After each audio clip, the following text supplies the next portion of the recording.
Howdy, I'm Brian Dixon and I'm a child psychiatrist from the great state of Texas. In under 5 minutes, I'm going to show you how we can make American healthcare affordable, universal, and bipartisan. Back in the day, healthcare used to be between a provider and a patient.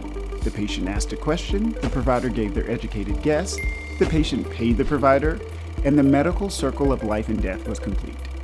Now, instead of a two-party private conversation, we have everyone up in our business. Government, insurance companies, drug companies, hospitals, risk pools, HIPAA, VA, unrealistic social expectations, they all contribute to excessive spending, waste, and disrupt the relationship between patient and provider.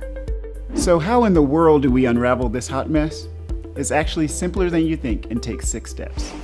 Step 1, create 50 nonprofit companies, one for each state. Every citizen 18 and older is a shareholder. Step 2, the shareholders elect a board of directors for their company. The board has to be 60% licensed health professionals like doctors, nurses, optometrists, dentists, etc. Step 3, the board of directors establishes the state charge master. This will be the standard price guide for all diagnoses used by providers in the state. The charge master is divided into preventative and sick visit categories. Step 4, the board of directors establishes the general health fee. This is the fee each person pays yearly and funds the general health fund for the state.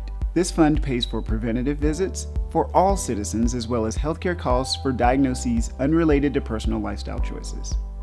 Step 5, the board of directors of all states vote and choose one universal health record.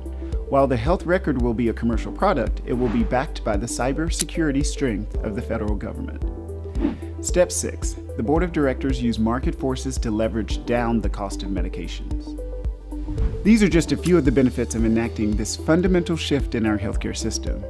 Please visit my website for more discussion. Now I know what you're thinking, but Dr. Dixon, how do we even try and start to implement a plan like this? I recommend a phased approach. Create steps 1 through 6 for kids only. We work out the kinks over a few years. Then we add the chronic medical and mentally disabled. Then veterans, then geriatrics, and finally able-bodied and able-minded adults. What can you do? Well, we're in an election year and this model called Psych is the best option for repeal and replacing the Affordable Care Act. I encourage you to visit my website, changehealth.today, and talk it over with your family, friends, co-workers, bosses, neighbors, and political representatives. Let's restore healthcare to a private interaction between you and your health provider.